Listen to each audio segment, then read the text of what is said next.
Hey, good morning everyone, it's TractorMan44 here. What I'm doing today, I'm down in the basement. I'm standing in front of my heating system, my heating and air conditioning system. Right behind me, my nasty old high-oil furnace, installed in August of 1980, so it's 41 years old this year, I guess. It's a good 40 years old now, as well as my Canadian-made Duo-Matic Olsen wood-fired forced air furnace. I installed that also in 1980, in the fall of 1980, so it's also 40 years old. I bought a brand new outdoor heat pump, so I've got a heat pump outside that's from 1984, and then the air handler inside from 1980. So the system is getting old, but I still have this 40-year-old Duo-Matic Olsen wood furnace. You can see an odd-looking thing over here on the side. We got return air duct going down to the wood furnace, and we got a full house humidifier, General 1040 humidifier. And then over here on this side, you see another full return air coming down. You can see a Coke 2-inch pleated filter in it. That's the return air going to the air handler for the heat pump. Now those two returns, they share a common return network throughout the house. Just when I get to the furnace, it splits and goes down both directions. So when either one or the other is in operation, it satisfies the requirement for that system, be it the wood heat or the electric heat.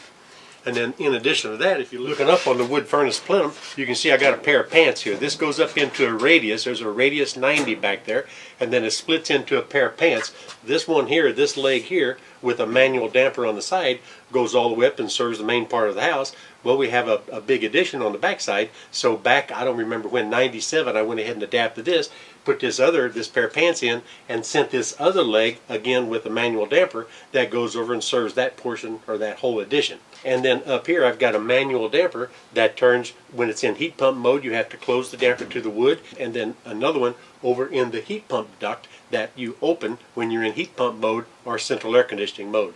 Now those are manual dampers, but it's very simple to add motorized damper controls to them. And I've got a renovation coming up here very shortly where I'm going to be changing out this old wood furnace, moving it to the old shed, and I'll be putting in a new furnace here, and then it's going to be fully automatic, because now I've got the parts and pieces to do so. But the focus of today's video is going to be going ahead and servicing my Flue pipe. We've got a real good cold snap coming this weekend, and I've not serviced the Flue this fall. I got up on the roof, checked the chimney. The chimney's fine, no problem. But I've not gotten into the Flue and gotten all the byproducts of combustion, which is going to be, in my case, a lot of gray powder. But I haven't serviced this Flue pipe. So we're going to pull this off, check the condition of it, replace it if necessary, and go about the business of getting it, ready for that cold snap. It's like 12 degrees out there right now, so this weekend is supposed to be -3 Fahrenheit, which is pretty chilly. So that's what we're going to do. We've got to take all the screws out, pop this off, and take a look at the condition of everything, replace what's necessary, and put it back in shape. Note here, I got galvanized Flue pipe here. You're really not supposed to use galvanized Flue pipe for fossil fuel furnaces like wood-fired furnaces. It should be the black metal pipe or the blued pipe, simply because this galvanized, when it's heated, it gives off noxious odor, and it's not supposed to be good for you. It's kind of tight in here, so I'm just going to pop this apart and throw it outside. Then we'll come back and take a look at what's going on. What you're looking at here is about 3 years accumulation of the byproduct that goes up my chimney in the form of the gray powder. If you take a look right here, there's a little bit of black silt on top, but there's virtually no creosote in this at all. There's about 1 inch in a 7-inch Flue opening, 1 inch of gray powder right here. You can see I pull that out.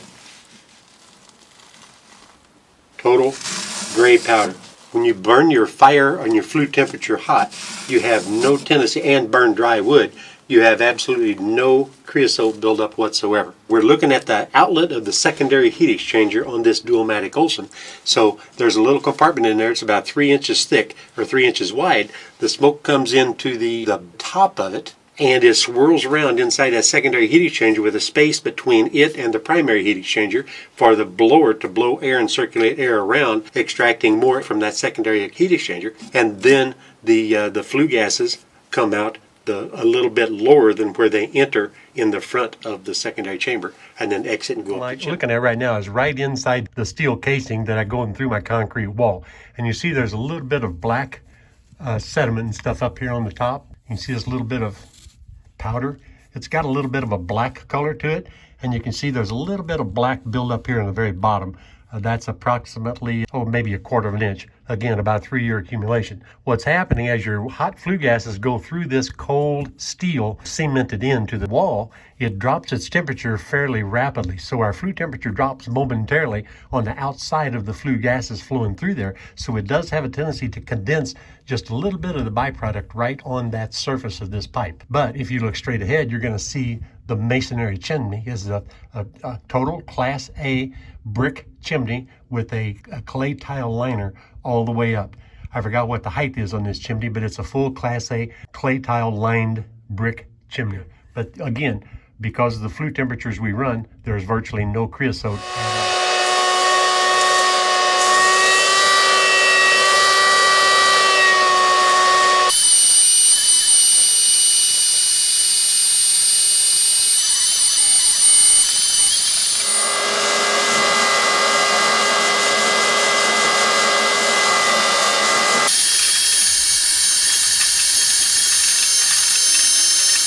Well, like I said, it's a little bit tight down in here. I got the vast majority of what's in that secondary heat exchanger all cleaned out. Now, bear in mind, that secondary heat exchanger does cool down that flue gas just a little bit because that's what it's supposed to do. It extracts just a little bit more heat off of that flue gas that normally would go up your chimney, by having that secondary heat exchanger. The newer ones will have the secondary heat exchanger, but they'll also have a catalytic burner in there, and that does something entirely different than what this does. But now we got to go back to business, coming up with the parts and pieces to install me a new flue pipe. Well, here's my 8-inch steel casing. Now we're going to see. The tabs are going to go inside just like I wanted, so it's going to be perfect. Now I can't put it in there yet because this has to be fitted at an angle, because the flue on the back of the flue opening on the back of the furnace is offset to the center line of this. So I have to get that in and up this direction before I set this actually in place and tap it in permanently and then attach it with the 3 brackets up here. A 24 gauge pipe, and especially old pipe, is tough to put together. This is really a job.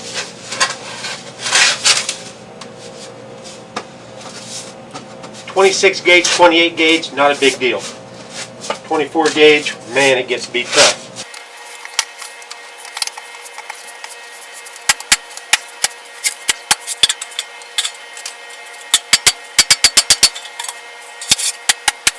It's kind of tight to get in there. All you'd see would be the back of my head and shoulders. But I've got that first piece in, and it's aimed up towards this guy right here. I need roughly 15.5 inches in order to complete that joint there. So I'm going to go ahead and cut us 15.5 inches.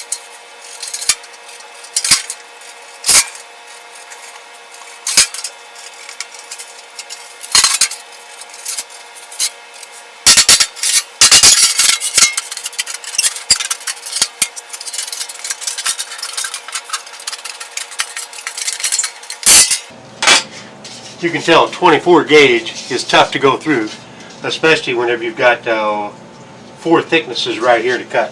That's why my hands hurt.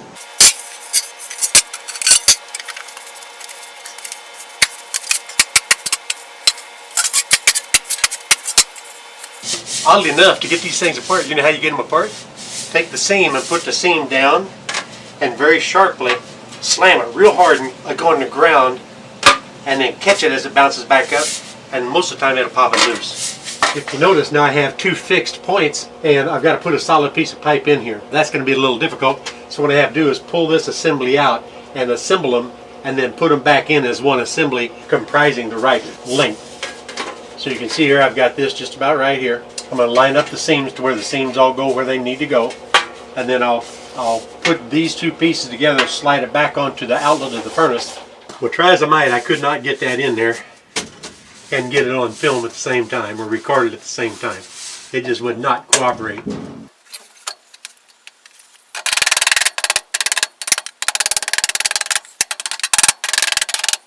That's what we wanted.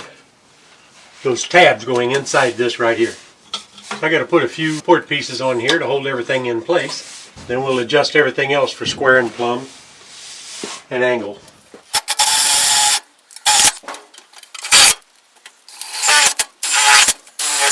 Okay, you can see I've got this reinforcement strap right here picking up all 4 pieces of that adjustable 90. And I've also got a back strap all the way across here picking up all the 4 pieces, tying it all into the the vertical flue, and I've got another one of these on the other side over there to completely bond this together in the event there's ever a flue fire. If any of you have ever personally experienced a flue fire, you will understand the volatility. It's just absolutely incredible how much vibration, how much bouncing, how much thumping and carrying on is going on. So if you have anything that's weak in your flue system that's inside the house, it's going to come apart very easily, especially if it's got a few years use on it, and it's going to possibly cause you to have a fire inside your house simply because the pipe came apart. Now again, you're not supposed to use galvanized pipe in this case. You're not supposed to use these adjustable 90s unless they're the black 90s or the blued pipe that are sprung around into a 90 in one piece. Those are acceptable inside, but not these things right here. So now I'm going to go back to business of putting the same reinforcement on that bottom 90 down there.